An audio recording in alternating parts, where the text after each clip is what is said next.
हम दक्षिण की ओर पहुंच चुके हैं। मूषक जी, अब तो हम ऋषि अगस्त्य के तप स्थल के निकट ही होंगे ना? प्रभु, ऋषिवर के स्थान के जितना निकट पहुंच रहा हूँ उतना ही भयभीत हो रहा हूँ मैं। क्यों? आप क्यों भयभीत हो रहे हैं मूषक जी? प्रभु, ऋषि अगस्त्य का तपोबल, उनकी शक्ति तो विख्यात है। मैं तो पूर्व में ही मूषक हूँ, अब कहीं उनके शाप से मैं चींटी ना बन जाऊँ। मूषक जी, व्यर्थ है आपकी ये चिंता। ऋषिवर आपको श्राप क्यों देंगे? प्रभु, आप उनकी पत्नी को उनके कमंडल से मुक्त करवाकर नदी में परिवर्तित करने जा रहे हैं, फिर भी पूछ रहे हैं कि वो शाप क्यों देंगे? मूषक जी, किसी भी बड़े उद्देश्य को पूर्ण करने में संकट तो आते ही है ना, किंतु उन पर विजय पाने के लिए ध्यान सदैव अपने उद्देश्य पर ही रखना चाहिए, मार्ग में आने वाले संकट और कठिनाइयों पर नहीं। उचित है प्रभु, मैं प्रयत्न करूंगा।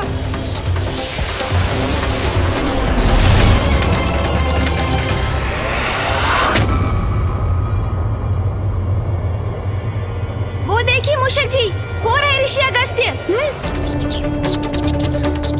प्रभु के कहने पर भी मैं भयमुक्त होकर ऋषिवर के निकट जाने का साहस ही नहीं जुटा पा रहा हूँ। मूषक जी, क्या हुआ? आपने अपनी गति धीमी क्यों कर ली? चलिए अब शीघ्र नीचे उतरिए। प्रभु, मेरा सुझाव मानिए तो आपको जो भी उपाय करना है यही ऊपर से कर लीजिए प्रभु। शीघ्रता से हमारा कार्य संपन्न भी हो जाएगा, फिर नीचे जाने की आवश्यकता ही क्या है। मूषक जी, ये क्या कह रहे हैं आप? क्या ये विचार है आपका कि मैं ऋषिवर का कमंडल उठाकर यहाँ से ओझल होकर ये कार्य संपन्न करूँगा? उत्तम, अति उत्तम योजना है प्रभु। आप ना ऋषिवर का कमंडल उठा लीजिए, अपने हाथ में लेते ही उसे पलट दीजिएगा। हो गया कार्य पूर्ण, और इस प्रकार अतिशीघ्र हमारे उद्देश्य की पूर्ति होगी, और जब तक ऋषि अगस्त्य के नेत्र खुलेंगे हम यहाँ से जा चुके होंगे प्रभु। मूषक जी, हम यहाँ चौर्य कर्म करने नहीं आए हैं। हम सर्वप्रथम ऋषि अगस्त्य को उनके तप से बाहर निकालेंगे, समझाने का प्रयास करेंगे उन्हें, और उसके लिए तो आपको सर्वप्रथम नीचे उतरना होगा। जी प्रभु। स्मरण रखिए मूषक जी, किसी अनुचित कर्म का विचार भी हमारे प्रयासों को निरर्थक कर देगा। क्षमा कीजिएगा प्रभु, मैं नीचे उतरता हूँ प्रभु।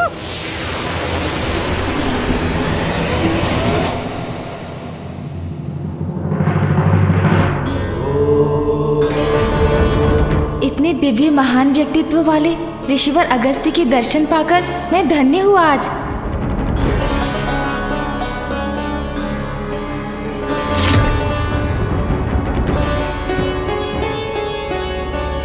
पुत्र, तुम्हें कावेरी नदी को मुक्त कराना होगा ताकि इसका जल जन जन तक पहुंच सके। ऋषिवर अगस्त्य का ध्यान मुझे भंग करना ही होगा ताकि मैं संपूर्ण वन्य जीव जंतुओं, वृक्ष आदि व मनुष्यों के प्राण रक्षित कर सकूं।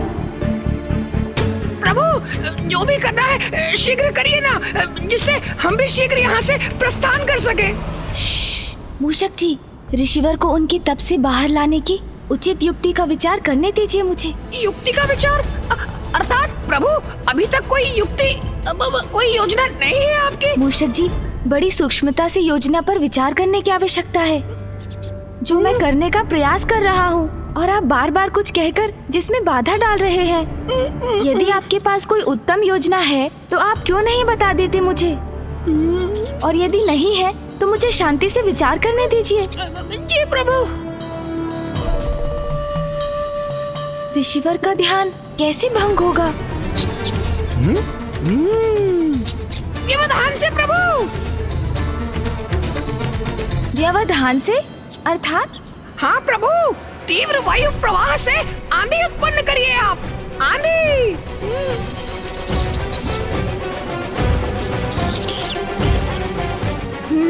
उचित है मूषक जी। जी प्रभु।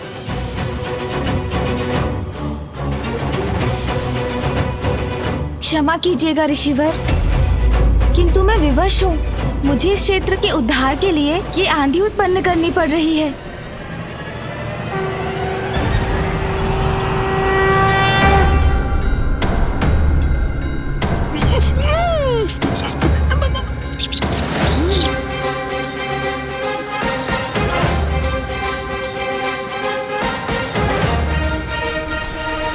प्रभु तो आंधी उत्पन्न कर रहे हैं, किंतु ऋषिवर के नेत्र खुलने पर कैसा बवंडर उत्पन्न होगा, किसे ज्ञात। छिपने में ही भलाई है।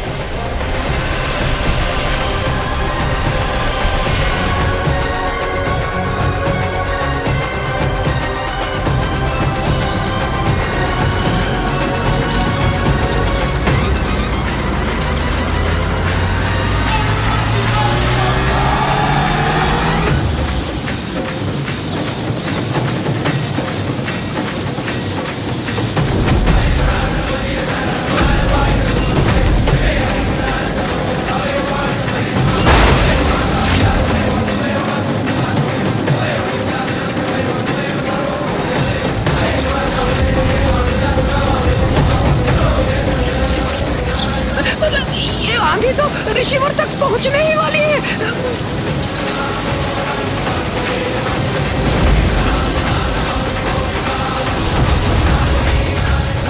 कहीं इस वायु प्रवाह की आंधी के स्पर्श से ऋषिवर के क्रोध का ज्वालामुखी न फट जाए।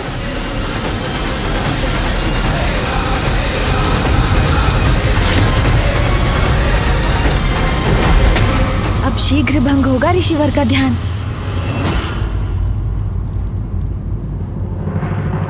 विश्वास है मुझे, गणेश सर्व समर्थ है, किंतु फिर भी मैं सशंकित हूँ। कहीं उसके साथ कुछ अप्रिय न घट जाए। गणेश का यह प्रयास सफल होने से अनेकों चिंताओं का अंत होगा। ऋषि अगस्त्य का क्रोध जागृत हुआ तो एक नवीन संकट उत्पन्न होगा।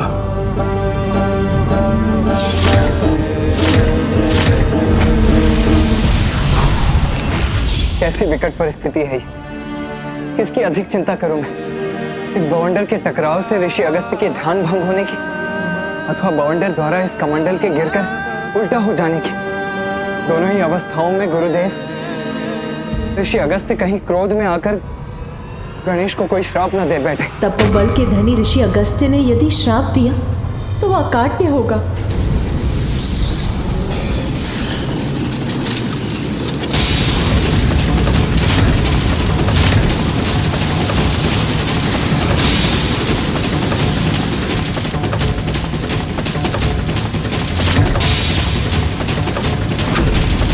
प्रतीत होता है ऋषिवर का कमंडल अब गिरने ही वाला है।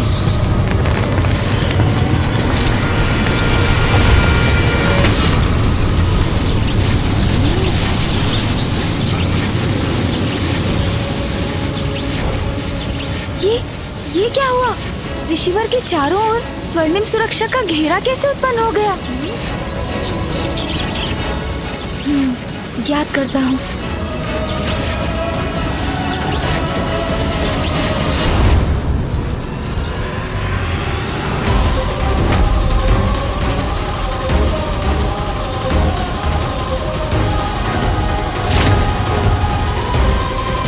ये क्या? ये बवंडर तो इसी ओर लौट रहा है। हाँ प्रभु। मूषक जी सावधान।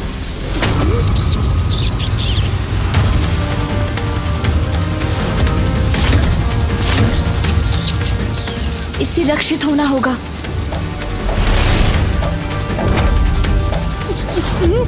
अब मैं कैसे बचूं?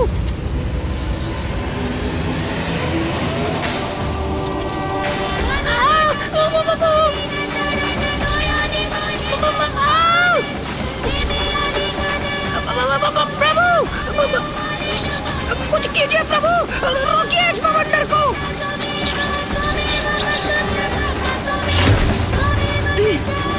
इस बवंडर को आकाश की ओर धकेल देता हूँ मैं।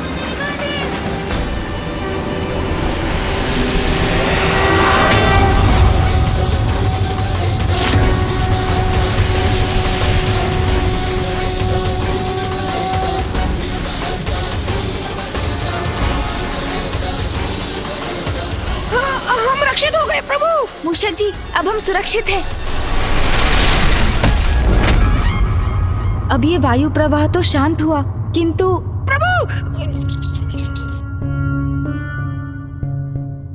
प्रभु, इस बवंडर ने तो उलटकर मेरी ही दुर्दशा कर दी।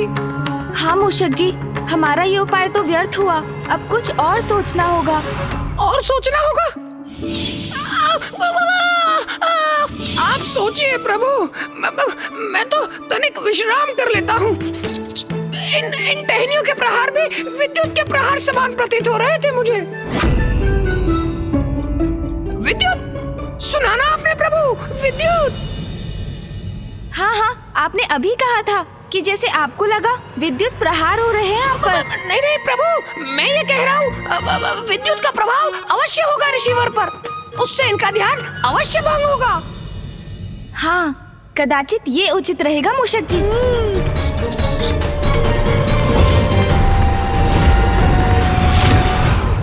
आशा है ये युक्ति कार्य करेगी।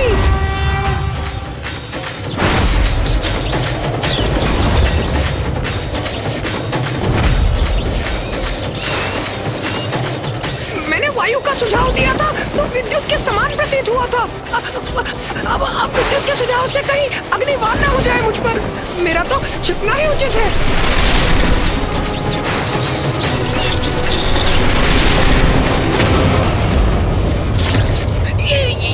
ये विकराल मेघ उत्पन्न हो रहे हैं। अब आकाश तो काले विकराल मेघों से घिर गया है। रिसीवर तो अभी भी ध्यान मग्न ही है, किंतु उनका ध्यान भंग होते ही मैं भी संकट में पड़ सकता हूँ। मेरा इस वृक्ष की आड़ से स्वयं को सुरक्षित करना ही उचित है।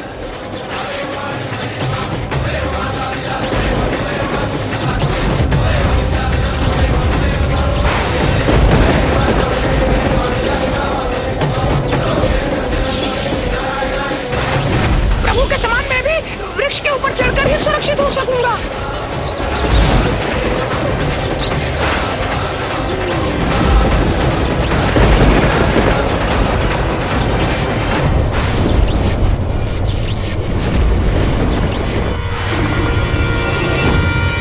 ये गणेश ने ये क्या कर दिया? विद्युत के प्रहार से ऋषि अगस्त्य अवश्य क्रोधित हो जाएंगे। पुत्र गणेश, हमारी चिंता मुझे व्याकुल कर रही है।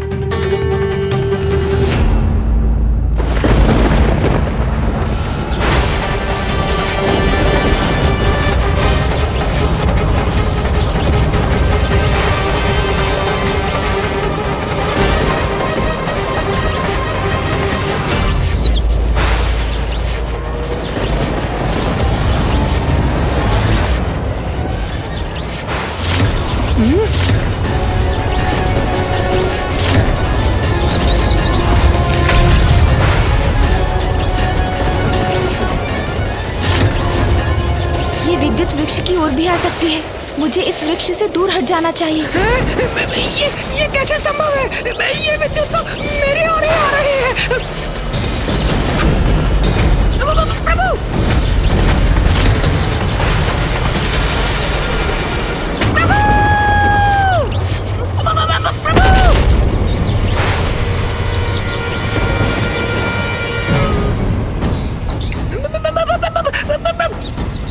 मूषक जी,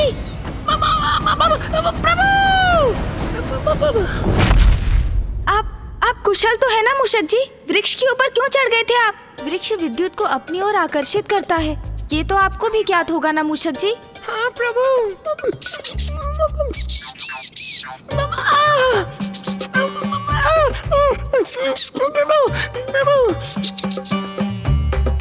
मेरा मुख, मेरा सुंदर मुख, क्या हो गया इसे? देखिए प्रभु, मेरी सुंदर मुख पर कैसी कालिमा छा गई है। मेरी सुंदरता विलीन हो गई। नहीं मूषक जी, आप तो पूर्व के समान ही दिखाई दे रहे हैं। आपको तो कुछ भी नहीं हुआ।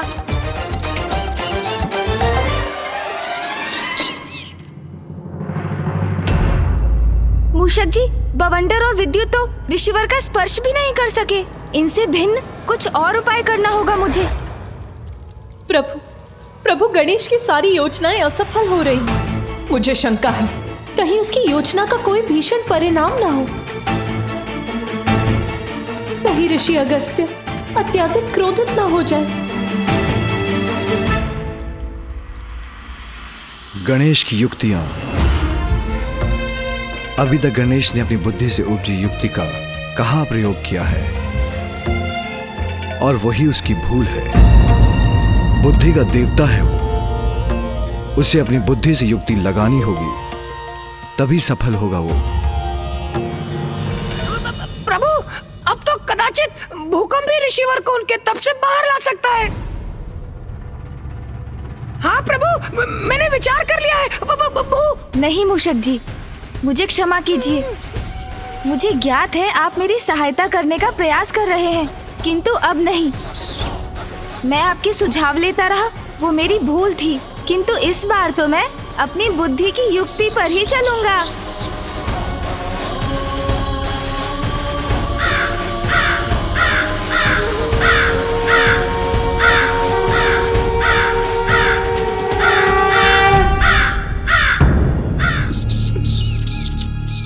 काग? प्रभु! मूषक जी,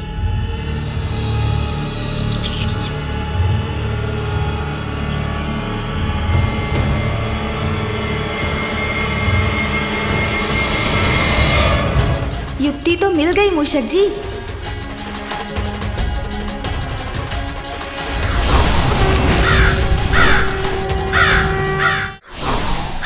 प्रभु! प्रभु! कहाँ उड़े जा रहे हैं आप?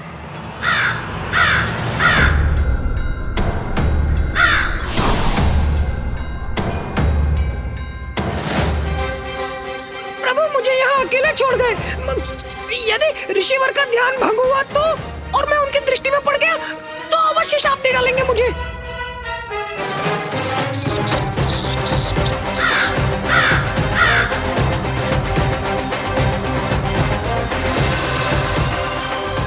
यदि मैंने ऊपर से कमंडल तक पहुंचने की चेष्टा की तो ऋषिवर का सुरक्षा घेरा अवश्य मुझे रोक देगा। कदाचित मुझे नीचे से धरती के भीतर से कमंडल तक जाना चाहिए।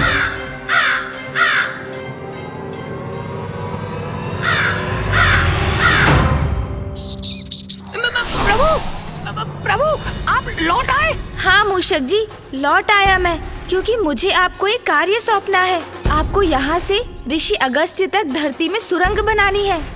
सुरंग का निर्माण करना है ऋषिवर तक? हाँ मूषक जी, जिससे मैं सुरंग के मार्ग से ऋषि अगस्त्य तक पहुँच सकूं। विलंब मत कीजिए आप। जैसे आपकी आज्ञा प्रभु।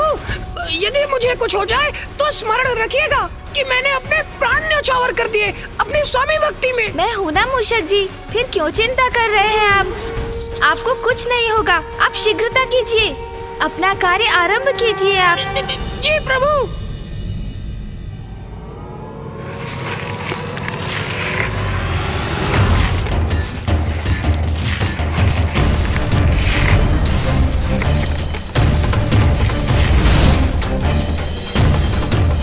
मूषक जी, सुरंग का कार्य पूर्ण हो गया। प्रभु, सुरंग तो तैयार है, किंतु प्रभु ने तो मेरी बात ही नहीं सुनी। मैंने सुरंग तो बना दी, लेकिन ऋषि अगस्त के भय से सुरंग के दूसरी ओर बाहर निकलने का छिद्र ही नहीं बना पाया।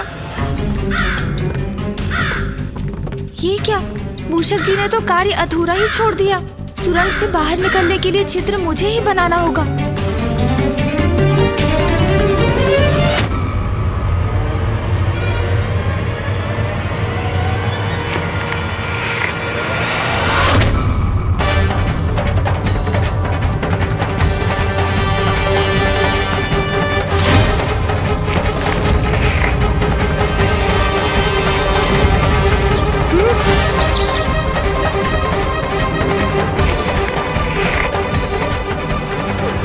ये क्या?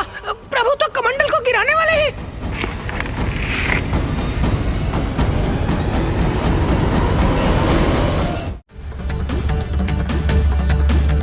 ऋषिवर के कमंडल के गिरने से कहीं अस्त का अनर्थ ना हो जाए। विलंब उचित नहीं, शीघ्रता करो गणेश।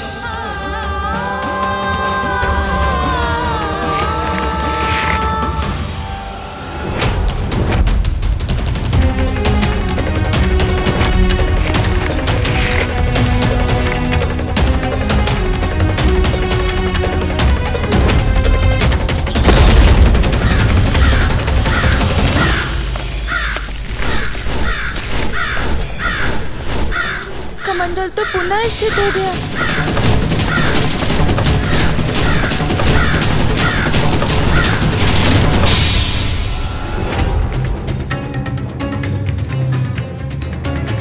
हाँ गणेश, यही युक्ति उचित है। अपने पंख से उलट दो कमंडल को, मुक्त कर दो माँ लोपामुद्रा को। हाँ प्रभु, उचित है। आपके पंख फड़फड़ाने से कमंडल गिर जाएगा।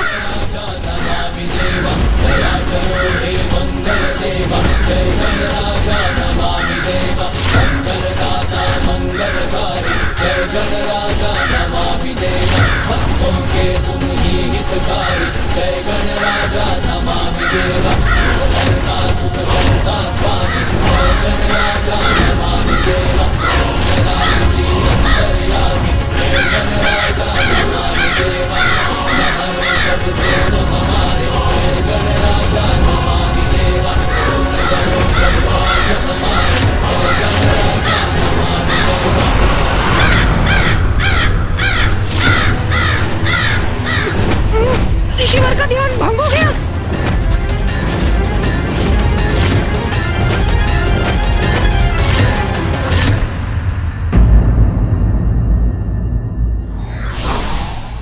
कार्य में जब तक सफलता ना मिले तब तक प्रयास करते रहना चाहिए।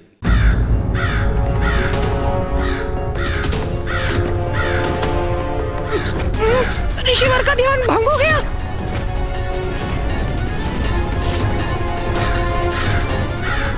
ऋषिवर के मुखमंडल पर क्रोधाग्नि स्पष्ट दिखाई दे रही है। कदाचित इसका परिणाम अच्छा नहीं होगा। दुस्साहसी काग, मेरा ध्यान भंग करने का दुस्साहस कैसे किया तुमने? दूर हटो यहाँ से। मैंने कहा ना, दूर हटो मेरे कमंडल से। मुझे शीघ्रता से नहीं, अभी तो बुद्धिमानी से कार्य लेना होगा।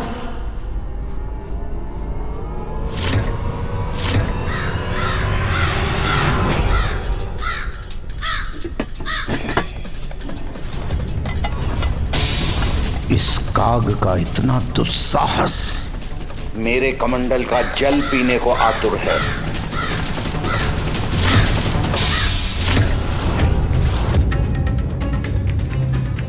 मेरी चिंता सत्य ना हो जाए।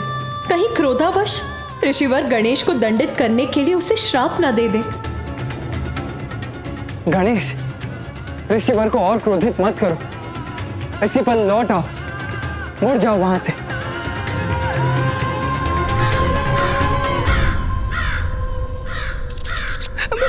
प्रभु संकट में है। नहीं नहीं, मुझे उनकी सहायता के लिए कुछ करना होगा।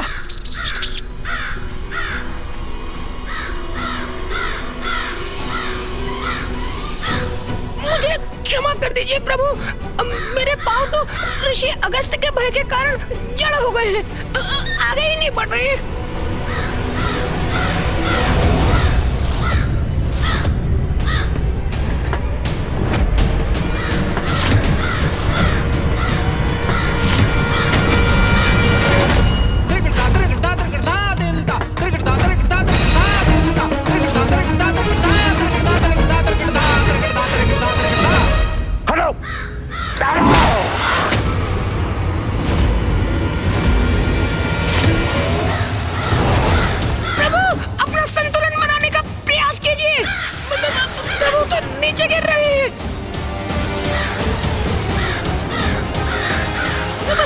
चिंता मत कीजिए प्रभु, मैं आपको संभालने का प्रयास करूंगा।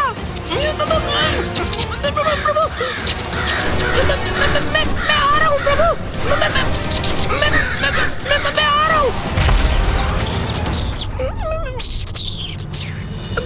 प्रभु, आप कुशल तो हैं? ऋषिवर ने तो आपको आकाश में ही भेज दिया था। हाँ मूषक जी, मैं सुरक्षित हूँ, कुशल भी हूँ। जो हुआ उसमें ऋषिवर का कोई दोष नहीं है।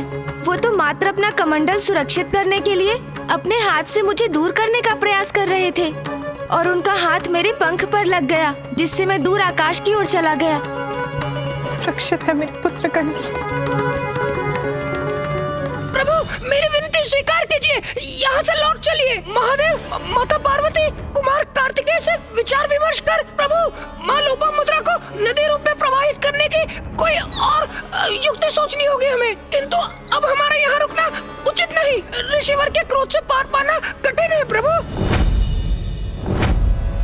व्यर्थ चिंता कर रहे हैं सभी। गणेश अपना दायित्व निभाना भली भांति जानता है। वो इस संकट का भी हल अवश्य ढूंढ लेगा।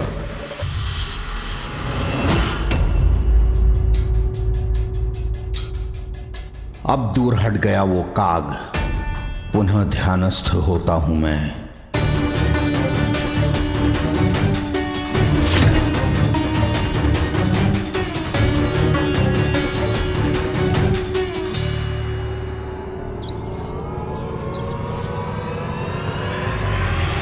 नहीं मूषक जी, अपना उद्देश्य पूर्ण किए बिना हम यहाँ से कदापि नहीं लौटेंगे। स्थिति विकट है। ऋषि अगस्त्य का क्रोध सर्वज्ञात है, किंतु कठिनाई से भयभीत होकर हम पीछे भी नहीं हट सकते। मूषक जी, जब तक माँ लोपामुद्रा कावेरी नदी के रूप में ऋषिवर अगस्त्य के कमंडल से बाहर नहीं आ जाती, मैं यहाँ से नहीं लौट सकता। चाहे इसका कुछ भी परिणाम हो, वो स्वीकार है मुझे। और इसलिए मैं पुनः प्रयास करने जा रहा हूँ मूषक जी।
तुम पुनः आ गए काग।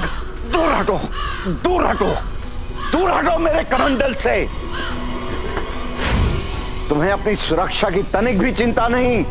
इस बार और भी भयंकर परिणाम होगा।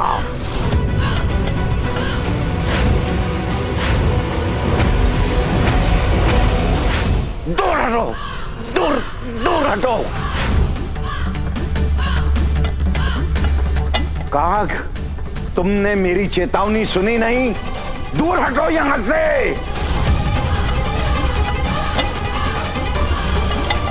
हटाओ, हटाओ। मेरे कमंडल को स्पर्श भी किया तो उसका भयंकर दुष्परिणाम भुगतोगे तुम। हटाओ यहां से, जाओ। मेरा कमंडल।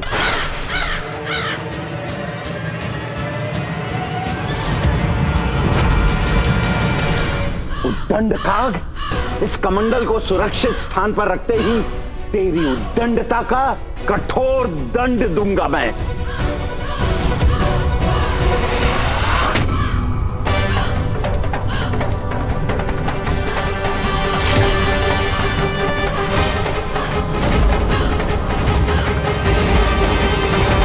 मेरे कमंडल पर स्थित होने का दुस्साहस कैसे किया तुमने? हट जाओ यहां से, हट। काग हठी होते हैं ये तो सर्व ज्ञात है, किंतु तुम्हारा हठ साधारण नहीं है। इतना साहस तो कोई साधारण काग नहीं कर सकता। मुझे क्षमा करें ऋषिवर, किंतु इस कमंडल को तो गिराना ही होगा, और इसे गिराएंगे आप। तुम्हारा मेरे कमंडल पर स्थित होना उचित नहीं है। हट, हट, हट, हट, हट, हट, हट, हट।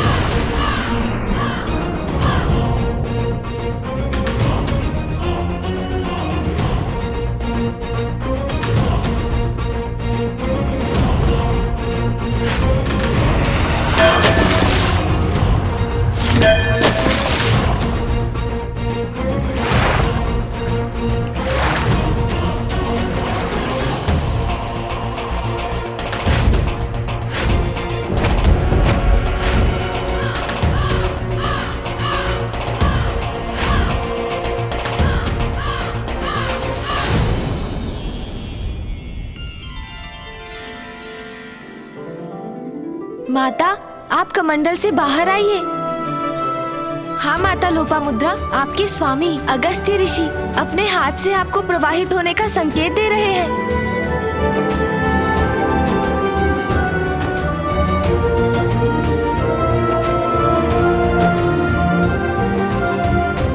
आप अपने जल को प्रवाहित कीजिए माता। प्रणाम माता लोपामुद्रा।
इतना बड़ा अनर्थ कैसे किया तूने?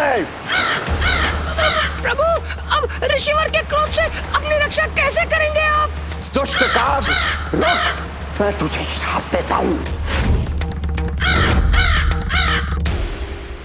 ऋषिवर का क्रोध अपने चरम पर पहुंच चुका है।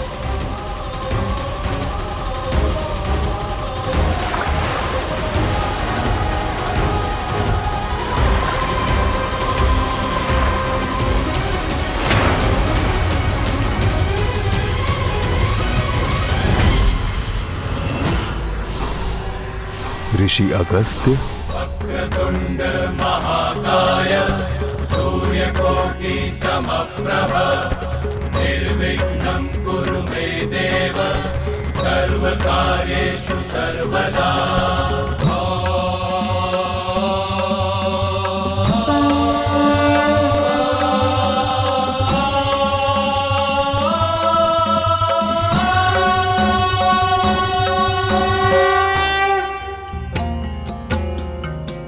प्रणाम प्रभु महागणपति, प्रणाम प्रथम पूज्य गणेश। मेरी ही प्रेरणा से जग कल्याण हेतु गणेश ने आपके कमंडल में बाधित नदी को मुक्त कराकर उन्हें प्रवाहित किया।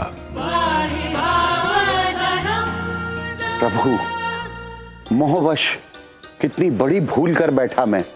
जन कल्याण में बाधित बन बैठा, नियति को बाधित किया मैंने, और ये भी ना समझ सका कि काग रूप धारण कर प्रथम पूज्य गणेश स्वयं मुझे उचित कर्म करने का संकेत दे रहे हैं। मुझे क्षमा कर दीजिए प्रभु, मुझे क्षमा कर दीजिए, क्षमा कीजिए महागणपति, क्षमा करें प्रभु। मैं बहुत लज्जित हूं प्रभु, बहुत लज्जित हूं, मुझे क्षमा कर दीजिए।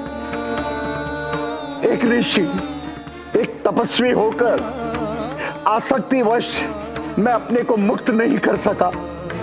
सदा जन कल्याण मेरा उद्देश्य रहा, किंतु आसक्तिवश मैं ही उसमें बाधा बन गया।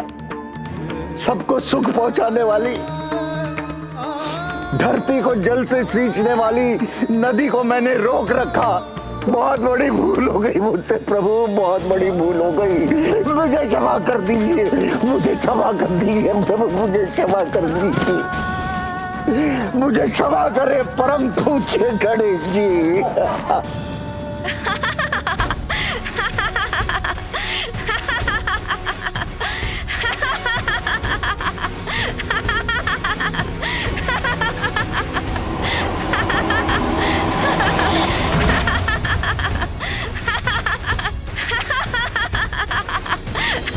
आप मेरी भूल पर हंस रहे हैं परम पूज्य गणेश। उचित है, कदाचित ऐसी भूल का यही उचित परिणाम है। ऋषिवर, आप अभी ये जो कर रहे हैं उसे देखकर मुझे उस समय का स्मरण हो आया जब मामा श्री हरिनारायण ने मेरे समक्ष उठक बैठक कर मुझे हंसाया था। इसलिए मैं ये विधान करता हूँ, आज से जो भी मेरे समक्ष ये दोनों क्रियाएं करेगा, मैं उसकी सभी धर्मोचित मनोकामनाएं यथाशीघ्र पूर्ण करूँगा।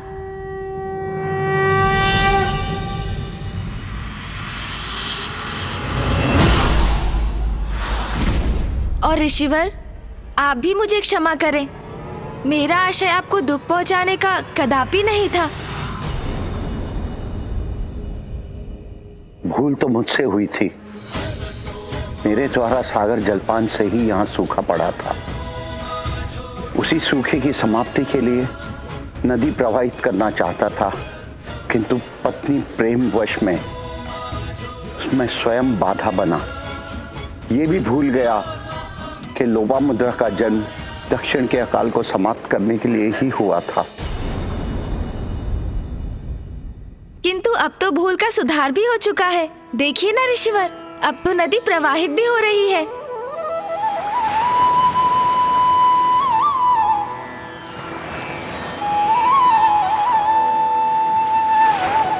इतना पावन जल, इतना स्वच्छंद बहाव, धन्य है, धन्य है।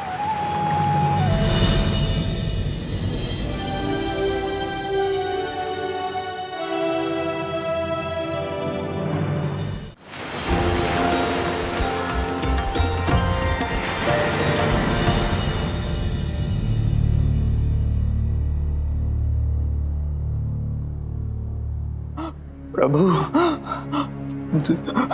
जल, प्रभु कृपा कीजिए, जल।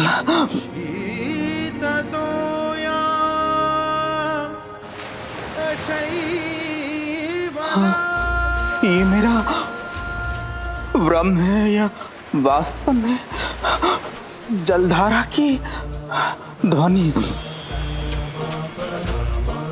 परमानंदे कुरु करुणामय कातरवंगे तव तट निकटे यस्य निवासः खलु वैकुंठे। प्रभु, आप धन्य हैं।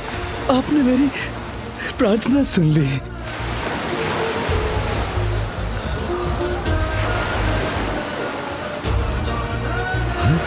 हाँ,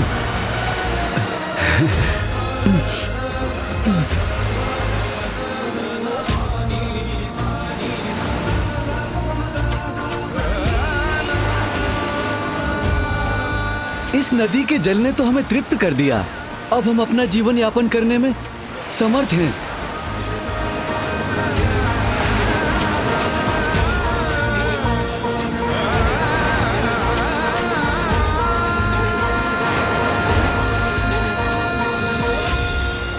जल से परिपूर्ण हो गया हमारा जीवन।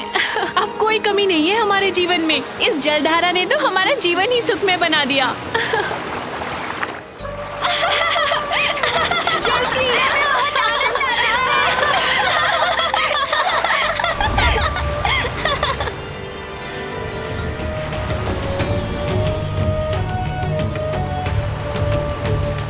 धन्य है कावेरी नदी, धन्य है विघ्नहर्ता गणेश जी, जिन्होंने मेरे मोहपाश को मिटाया, मेरे सत्कर्म के मार्ग में आए विघ्न को दूर किया, लोपामुद्रा को कावेरी नदी के रूप में मुक्त किया।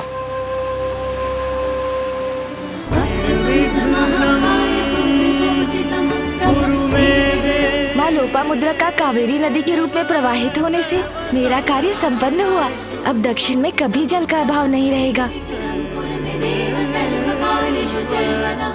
देखा स्वामी, जो कोई नहीं करना चाहता था, जो कोई नहीं कर सकता था, वो हमारे पुत्र गणेश ने कर दिखाया। घटनाओं के इस क्रम ने मुझे महादेव के समक्ष अपनी चिंता व्यक्त करने का अवसर नहीं दिया, किंतु अब सभी के यहाँ से प्रस्थान के बाद मैं उन्हें अपनी दुश्चिंता के विषय में बताऊंगा। कदाचित अभी उसमें विलंब नहीं हुआ है।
मनोरंजक है तुम्हारी क्रीड़ा,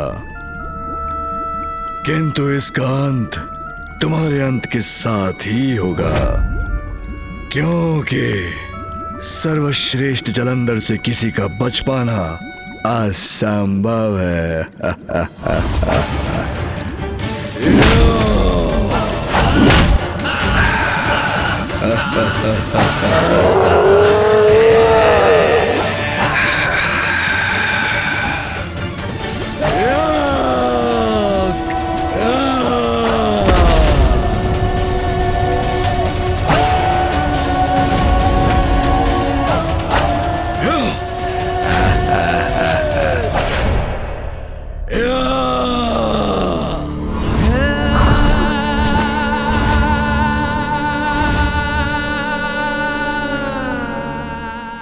शक्ति और युक्ति का प्रयोग यदि लोक कल्याण के लिए किया जाता है तो उसकी सराहना होती है, किंतु उसका प्रयोग यदि स्वयं के स्वार्थ और किसी को आहत करने के लिए किया जाए तो स्वयं के लिए घातक हो सकता है।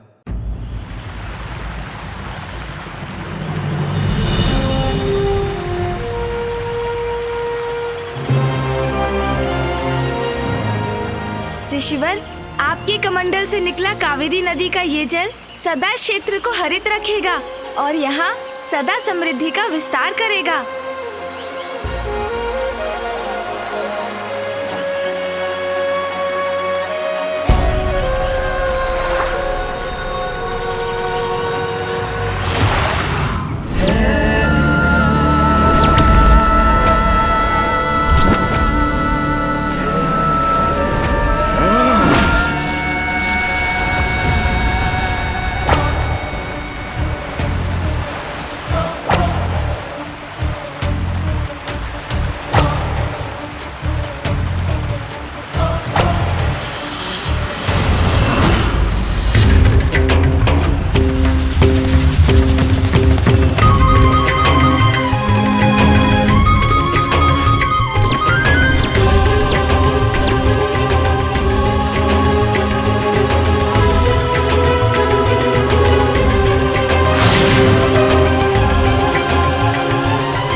इस पावन जल के स्पर्श से ये किस प्रकार के अशुभ का आभास हुआ मुझे?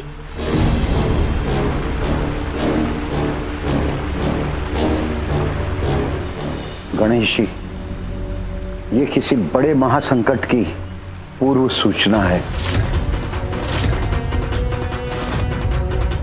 महासंकट तो है, स्वयं जगत पिता महादेव की क्रोधाग्नि ही जगत के लिए संकट उत्पन्न करने वाली है।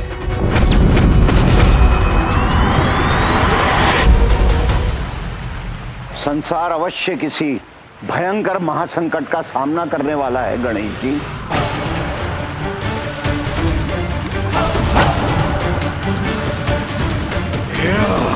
कैसा महासंकट ऋषिवर?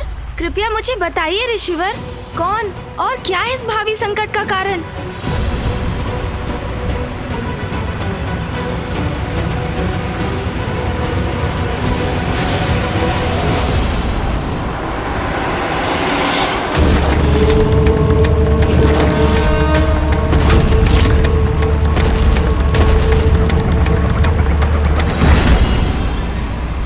महादेव की क्रोधाग्नि, महादेव की क्रोधाग्नि, महादेव की क्रोधाग्नि, महादेव की क्रोधाग्नि, महादेव की क्रोधाग्नि। महादेव, वो है आपकी क्रोधाग्नि।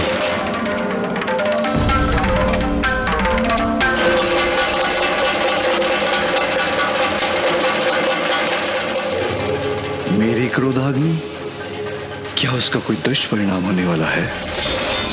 ब्रह्मदेव, महादेव की क्रोधाग्नि तो दुष्टों का संहार करती, तो उससे इतने चिंतित क्यों हैं आप? पिताजी की क्रोधाग्नि भला संसार का अहित कैसे कर सकती है? प्रत्येक क्रिया की कोई प्रतिक्रिया अवश्य होती है। महादेव की क्रोधाग्नि उत्पन्न हुई है तो उसका कोई ना कोई परिणाम तो अवश्य होगा। महादेव का क्रोध तो मेरी श्रेष्ठता के अहंकार के कारण हुआ था। एक अघोरी के लिए देवराज अपना मार्ग परिवर्तन कर ले, ये उचित नहीं है। देवराज जब अपने मार्ग पर अग्रसर होता है तो अन्य को अपने मार्ग से हटना पड़ता है। देवराज इंद्र को नहीं, कहीं इस महासंकट का संबंध उस घटना से तो नहीं?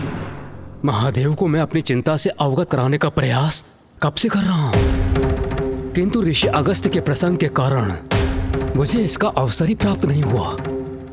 किंतु महादेव, मेरी आशंका यदि सत्य हुई तो उसके गंभीर परिणाम होंगे।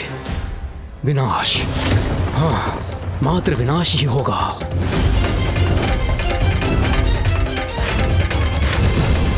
ब्रह्मदेव, आप स्पष्ट कहिए, आपकी आशंका का कारण क्या है? आपकी क्रोधाग्नि महादेव, जिसका विस्फोट सागर में तो हुआ था, किंतु कदाचित आपकी क्रोधाग्नि अभी भी शांत नहीं हुई है। जल और अग्नि का संयोग तो प्रकृति के विरुद्ध है। इसीलिए मुझे शंका है महादेव कि आपकी क्रोधाग्नि के सागर में विध्वंस से किसी ऐसे अपराकृतिक अति शक्तिशाली अस्तित्व का जन्म हुआ है जो महासंकट बनकर हम सभी पर छा जाएगा। ऐसा क्या महासंकट हो सकता है जिसे त्रिदेव भी नहीं मिटा सकते? पिताजी की क्रोधाग्नि से यदि कुछ उत्पन्न हुआ है तो वो अवश्य सर्वनाशी ही होगा। मेरे देवलोक पर पुनः संकट के मेघ मंडराते प्रतीत हो रहे हैं। यदि ब्रह्मदेव का कथन सत्य है तो महादेव ही हमारी रक्षा कर सकते हैं। यह अज्ञात संकट जो भी है, शीघ्र उसका भेद जानकर हमें उसे रोकने का प्रयास करना चाहिए। सभी की चिंता दूर करने का एक ही उपाय है।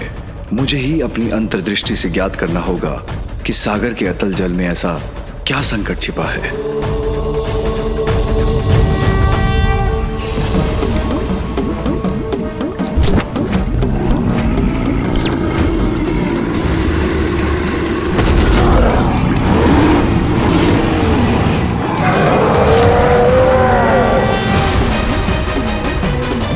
महासंकट तो अवश्य उत्पन्न हो गया है।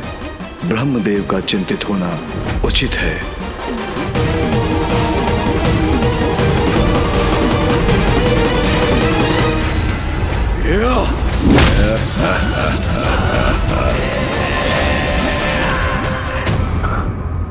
नहीं, नहीं। क्या हुआ ऋषिवर? ऐसा क्या देखा आपने जिससे आप भी व्यग्र हो उठे? अत्यंत भयंकर है महादेव की क्रोधाग्नि का ये रूप। सागर के जल में जन्मा है। सर्वश्रेष्ठ जलंधर हूं मैं। जलंधर, जलंधर, जलंधर।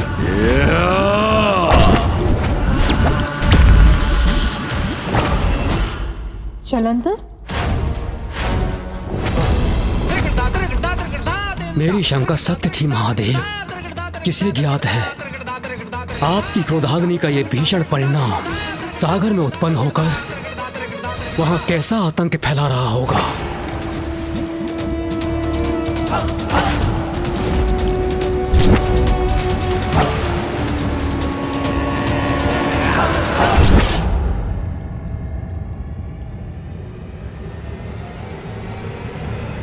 महादेव की क्रोधाग्नि के समक्ष तो कोई नहीं टिक सकता। तो फिर ये जलंधर कौन है जो इससे भी रक्षित रहकर जीवित रहा? आनंद आएगा मुझे भक्षक मीन का भक्षण करने में।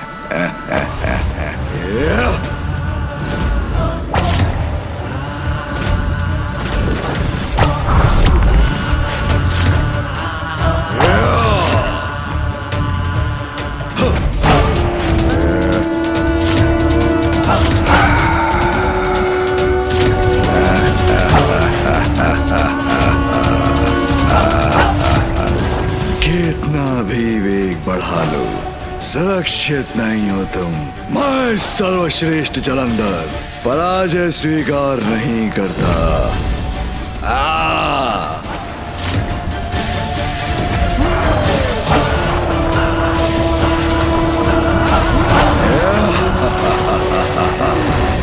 देखा, पकड़ लिया ना तुम्हें।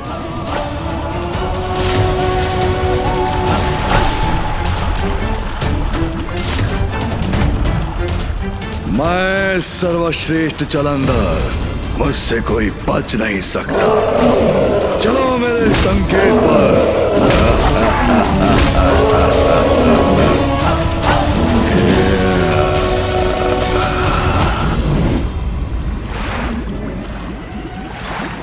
व्यर्थ है तुम्हारा ये प्रयास भी।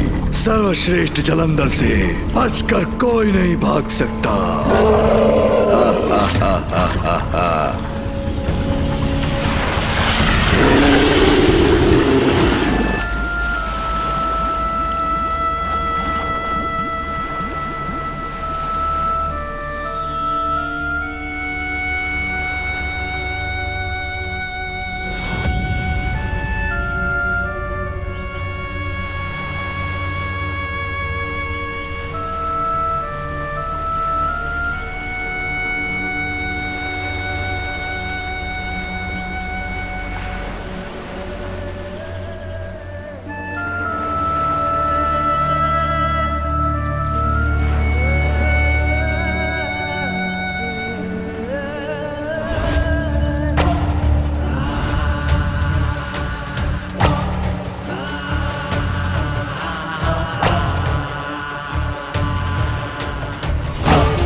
अद्भुत, अति मनोहर है ये दृश्य।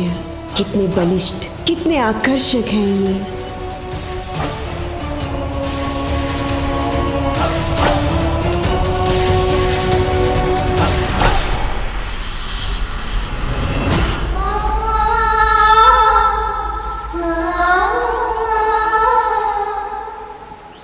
व्यर्थ आकर्षण का समय नहीं है मेरे पास।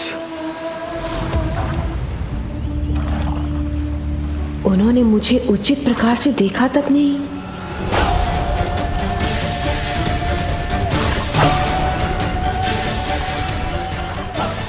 उनके द्वारा अपना ये तिरस्कार स्वीकार नहीं है मुझे। ओम श्री विष्णुवे नमः। ओम श्री विष्णुवे नमः।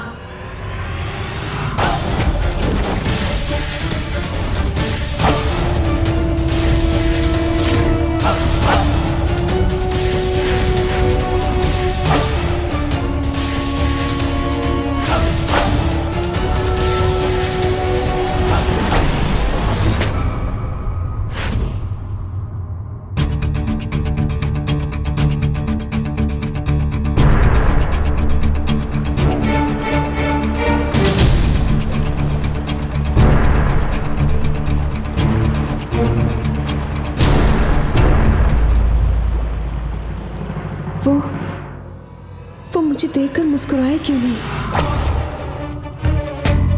मेरे मुस्कुराने पर उन्होंने अपना मुख क्यों मोड़ लिया?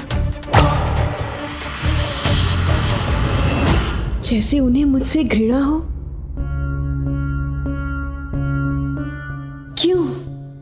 क्यों हुआ ऐसा मेरे साथ? क्या इसलिए क्योंकि मैं एक साधारण सी विष्णु भक्त हूं?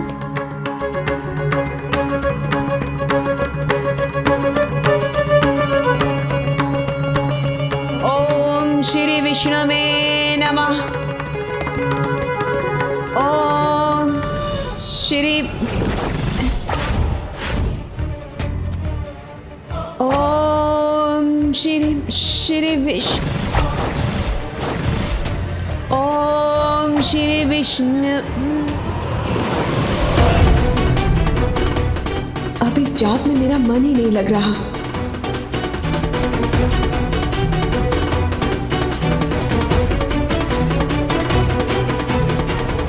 व्यर्थ है ये तप, ये जाप जो मैं सदा से करती आई हूं, जिसे मैंने अपने पति रूप में चुना, उसे अपनी ओर आकर्षित भी ना कर सकी मैं, तो क्या लाभ है ऐसी विष्णु भक्ति का?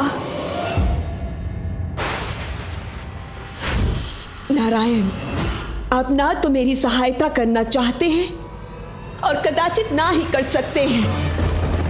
फिर क्यों मैं व्यर्थ में ये प्रार्थना कर रही हूं? अगर मुझे स्वयं ही सब कुछ करना है तो मेरा मार्ग ही उचित है।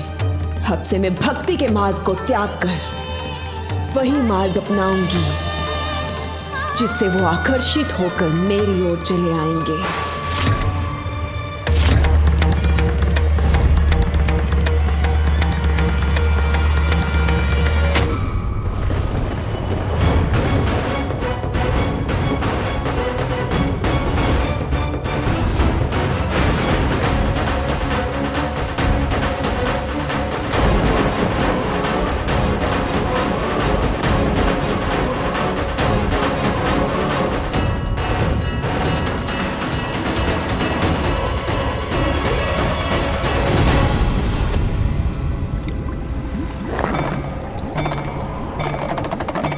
स्वादिष्ट भोजन के बाद अब इसे अपना अस्त्र भी बनाऊंगा मैं।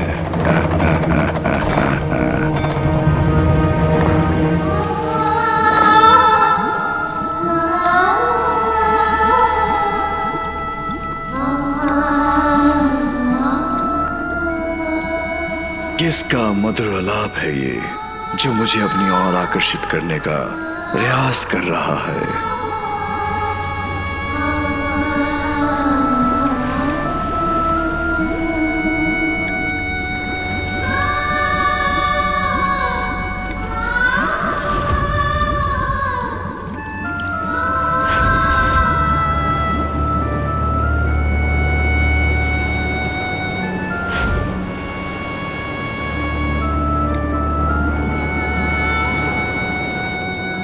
ये प्रकाश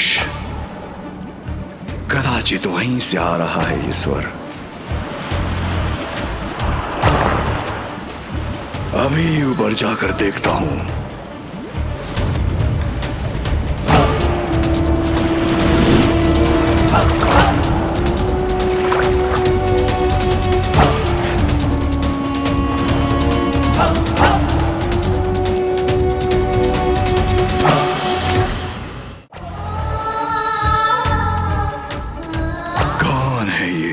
जो वहां तट पर खड़ी अपने मधुर आलाप से मुझे लुभा रही है।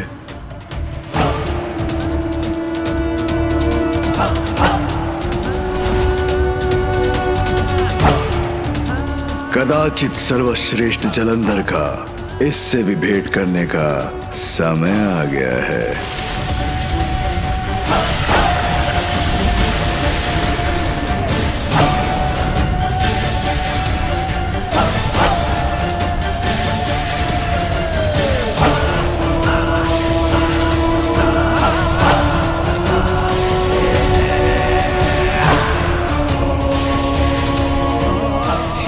तो थी, कहां गई?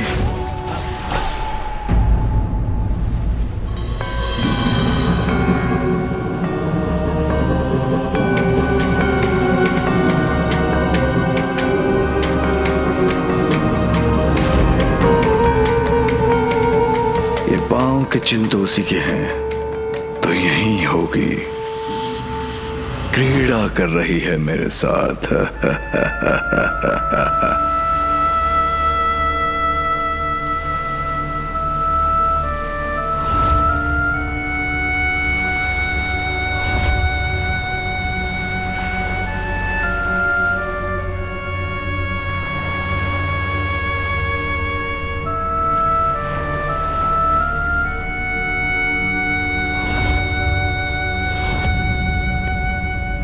अच्छा, तो वहां है।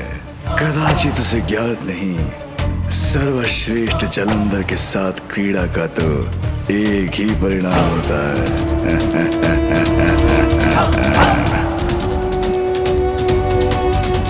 अरे, अब कहां चली गई?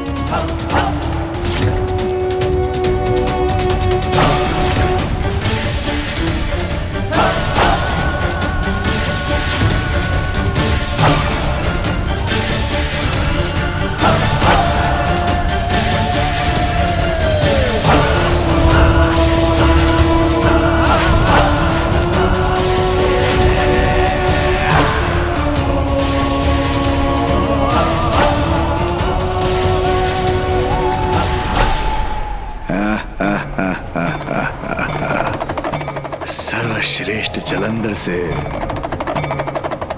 लुका छिपी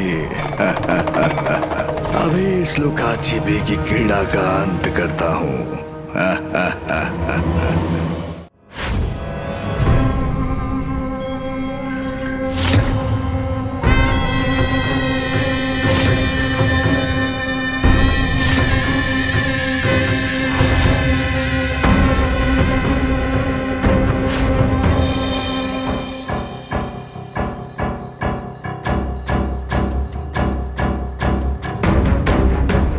बड़ी विचित्र बात है, स्वर मुझे सुनाई दे रहा है, किंतु मेरी दृष्टि से अदृश्य हो रही है स्वर की स्वामिनी।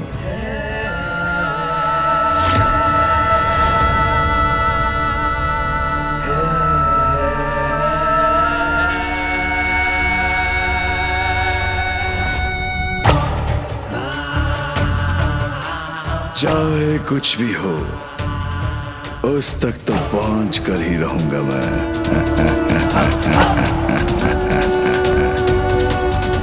मैं सर्वश्रेष्ठ जलंधर तुम्हारे निकट आना चाहता हूं। रुक जाओ, समीप आने दो मुझे।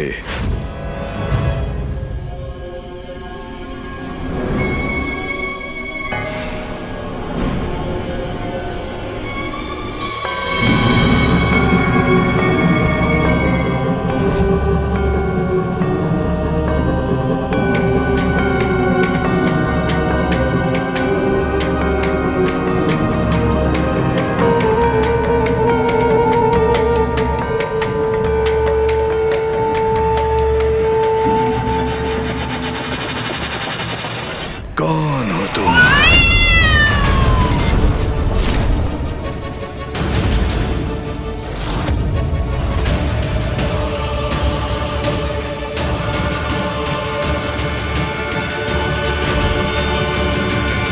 हमारी वर्षों की तपस्या और उसका पुण्य नकारात्मक ऊर्जा के संपर्क में आते ही क्षण भर में नष्ट हो जाता है, इसलिए हमें नकारात्मक शक्ति से दूर रहना चाहिए।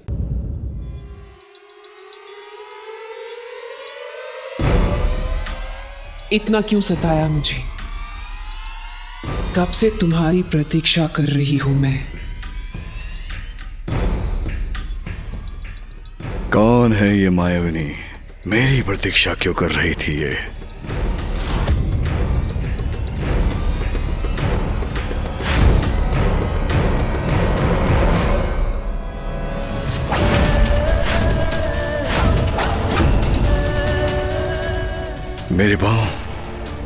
मेरे पांव जड़ कैसे हो गए?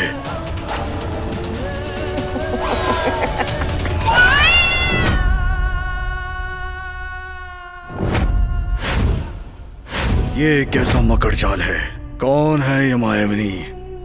देखा, तुम्हें अपने जाल में फंसा लिया ना मैंने। या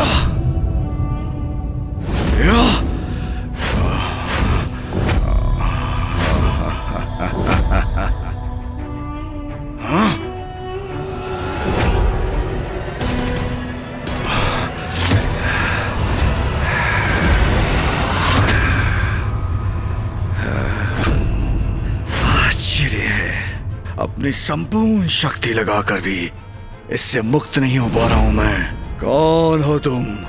क्या चाहती हो मुझसे? इस प्रश्न का विचार तो तुम्हें मेरा पीछा करने से पूर्व करना चाहिए था।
विलक्षण है ये, कोई नहीं रोक सकता, कोई नहीं बांध सकता इन्हें।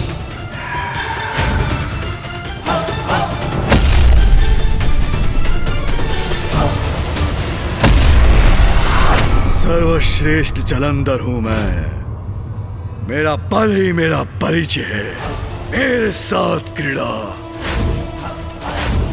इसका परिणाम भयंकर ही होगा। भयंकर परिणाम? उसमें तो मुझे अपार आनंद आएगा।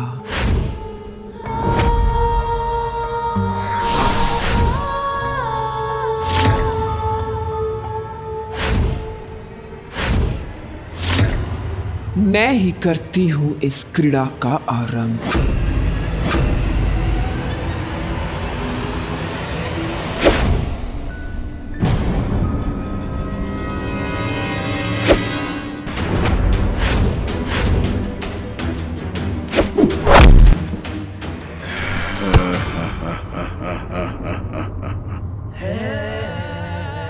इस क्रीड़ा का अंत मैं करूंगा।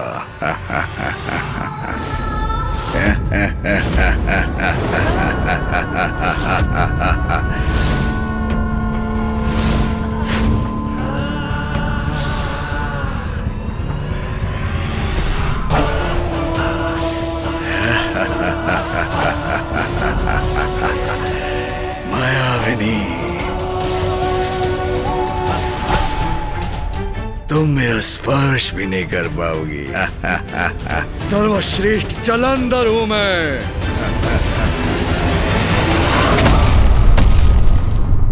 सर्वश्रेष्ठ जलंधर को अपनी माया से बांधने चली थी तुम। हाँ? रुक जाओ,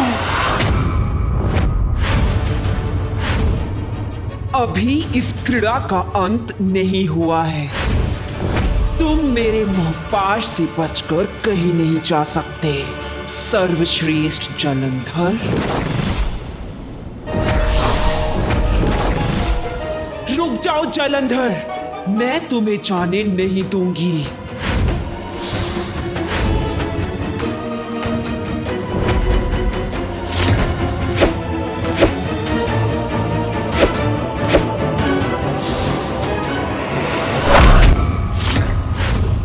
असंभव है सर्वश्रेष्ठ जलंधर को रोक पाना।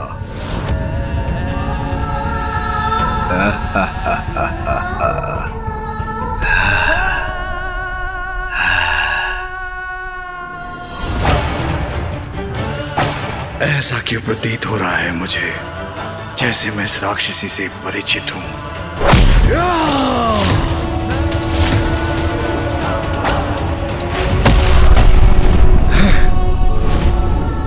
जो भी है विचित्र है, ये मायाविनी है, अद्भुत है इसकी शक्ति।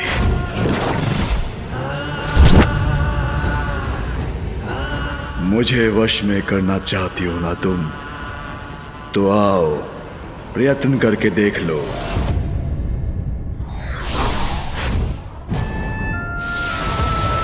आ रही हूं मैं।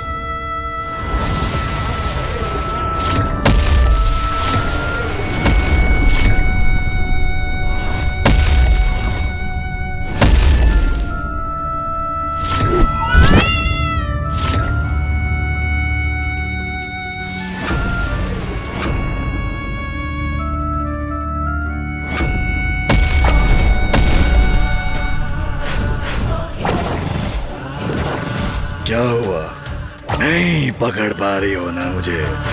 असाधारण हूँ, सर्वश्रेष्ठ हूँ, जलंधर हूँ मैं।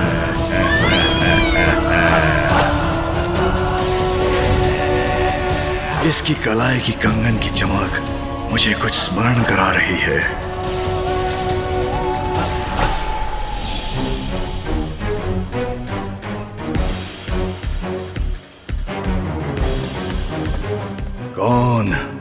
कौन थी वो बालिका?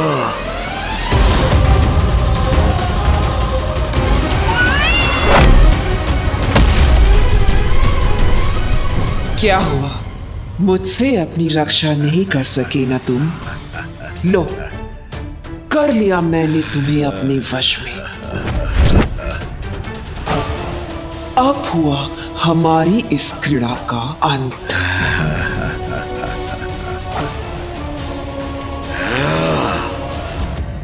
रुको।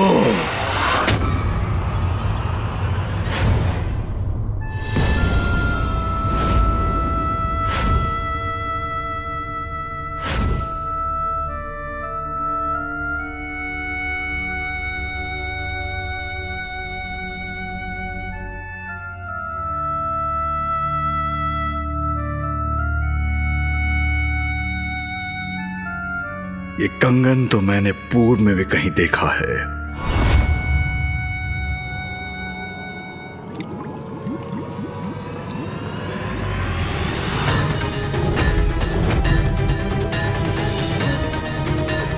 ये कंगन तो उस युवती का है जिसने मेरी रक्षा की थी।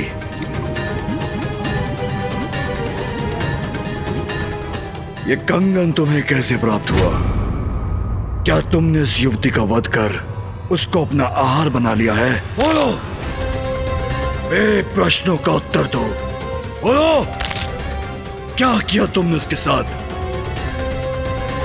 शांत क्यों हो? मेरे प्रश्नों का उत्तर दो।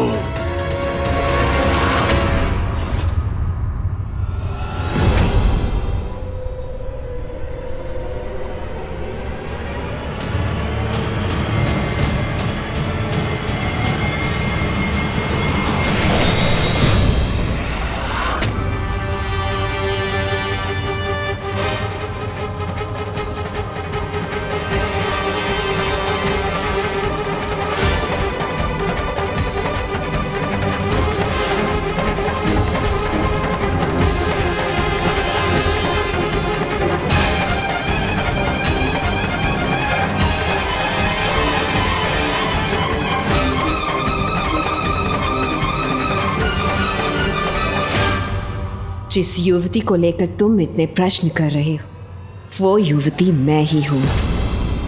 आश्चर्य, यही है वो युवती। अद्भुत है इसका सौंदर्य।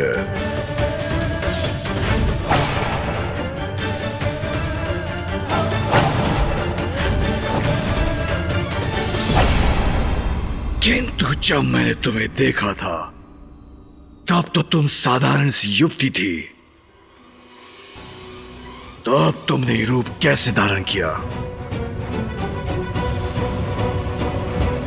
इतना परिवर्तन क्यों और कैसे?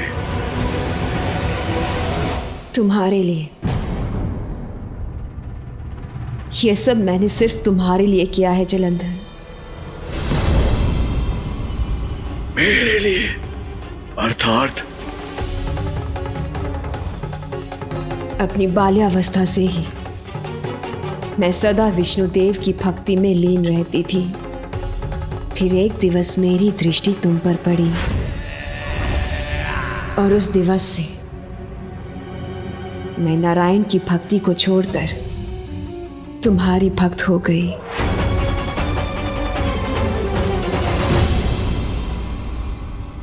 उचित है, करनी भी चाहिए तुम्हें मेरी भक्ति। सर्वश्रेष्ठ जो हूं मैं, जलंधर सर्वश्रेष्ठ।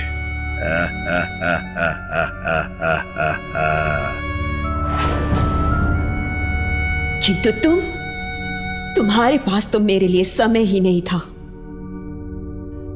मैं तुम्हारी एक झलक के लिए ललायत रहती थी और तुमने मुझे देखकर भी अनदेखा कर दिया।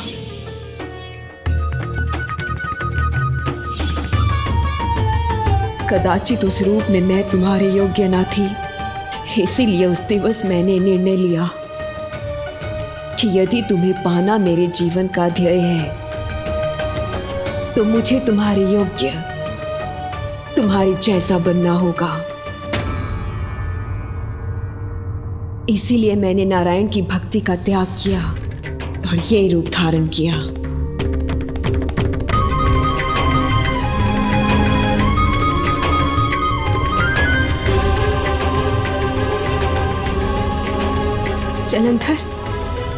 जलंधर, मैं नारायण की भक्ति नहीं,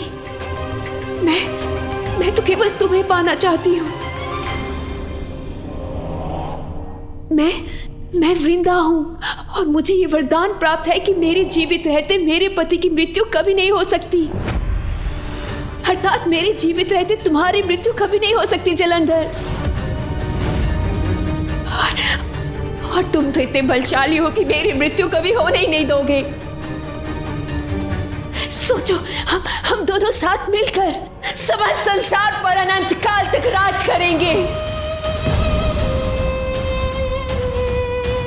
राज करेंगे।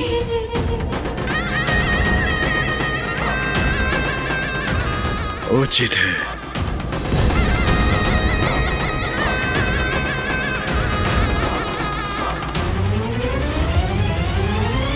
तब तो हमें शीघ्र विवाह कर लेना चाहिए।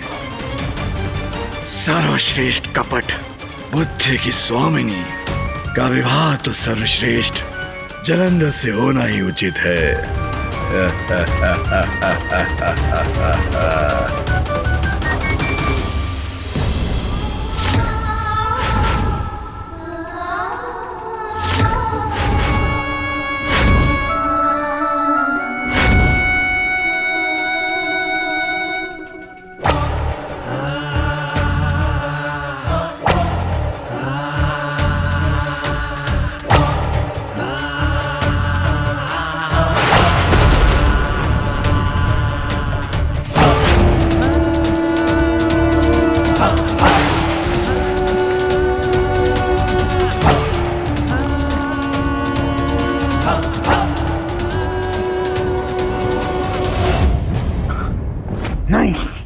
नहीं। क्या हुआ ऋषिवर?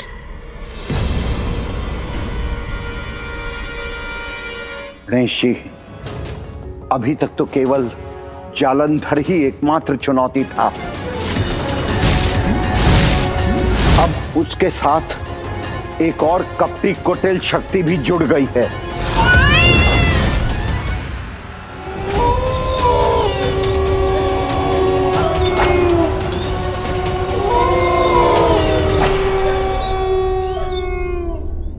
भेड़िए भी हमारे विवाह से आनंदित हैं, उसका उत्सव मना रहे हैं।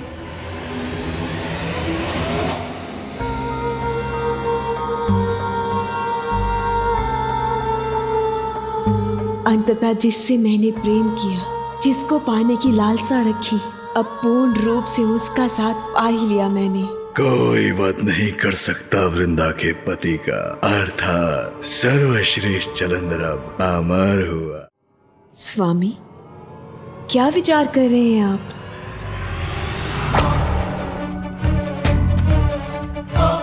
जब मैं सागर के भीतर था तभी मुझे आभास हो गया था कि महानता की चरम शिखर पर पहुंचना मेरी नियति है। किंतु इसके लिए मुझे क्या करना है यह मुझे ज्ञात नहीं।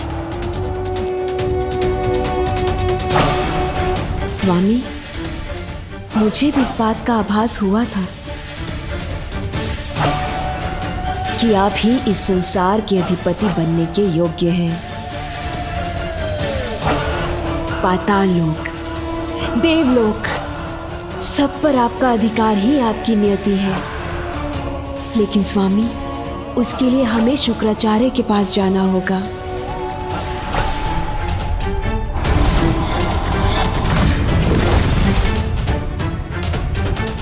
शुक्राचार्य? हाँ स्वामी, असुर गुरु है शुक्राचार्य। वही हमें संसार पर विजय प्राप्ति का मार्ग सुझाएंगे। गुरु शुक्राचार्य के मार्गदर्शन में स्वामी अवश्य सर्वोच्च पद पर स्थापित होंगे। सर्वश्रेष्ठ जलंधर अब महानतम जलंधर भी होगा। गणेश जी, मैं आपकी क्या सहायता कर सकता हूँ? ऋषिवर, आपने मुझे इस संकट से अवगत कराया, यही पर्याप्त सहायता है मेरे लिए।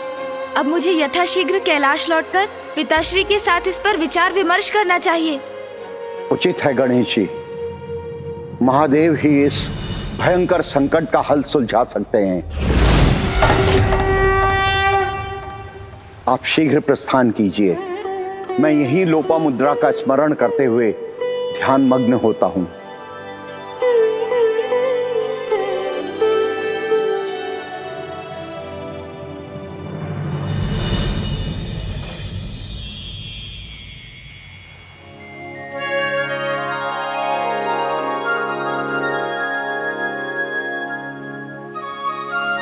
देखिए ऋषिवर, माँ लोपामुद्रा नदी रूप में भी पुष्पों से आपका अभिवादन कर रही है। गणेश जी, लोपामुद्रा का त्याग तो अद्भुत था। मेरे लिए उसने राजभवन के सारे सुख त्याग दिए और आज इस रूप में भी मेरे प्रति समर्पित है। तो मैं उसका त्याग कर और कहीं कैसे जा सकता हूं? ऋषिवर, आपका और माँ लोपामुद्रा का प्रेम तो अमर है। मैं आपको विश्वास दिलाता हूँ, समय आने पर माँ लोपामुद्रा सदैव प्राप्त होंगी। आप प्रतीक्षा कीजिए ऋषिवर। निकट भविष्य में जगत जननी के सर्वोच्च रूप माँ ललिता देवी का आविर्भाव होगा। तब आपको उनके दर्शन का लाभ होगा और उनसे ही आपको उनकी कथा और उनके सहस्त्र नामों का ज्ञान भी प्राप्त होगा। आपके माध्यम से माँ ललिता के सहस्त्र नाम उजागर होंगे और माँ लोपामुद्रा से पूर्वजों के उद्धार हेतु आपको संतान की प्राप्ति भी होगी।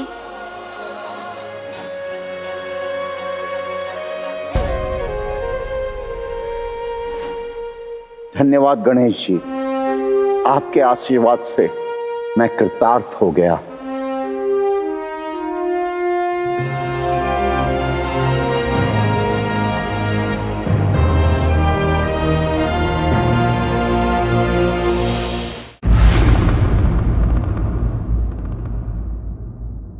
पिताजी, जलंधर को लेकर ब्रह्मदेव की चिंता हमारी चिंता भी तो है।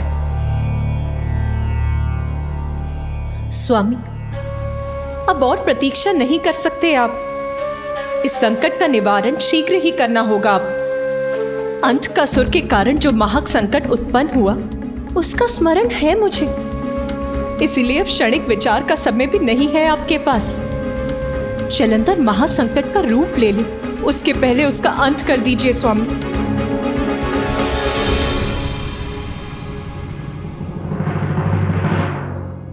मेरी क्रोधाग्नि से अवश्य उत्पन्न हुआ है जलंधर। महासंकट भी बन सकता है, किंतु जिस प्रकार महिषासुर के पाप का घड़ा भरने के बाद उसका अंत किया था आपने, तो फिर मेरा अभी जलंधर का वध करना कहां उचित होगा? मैं ऐसा नहीं कर सकता महेश्वरी।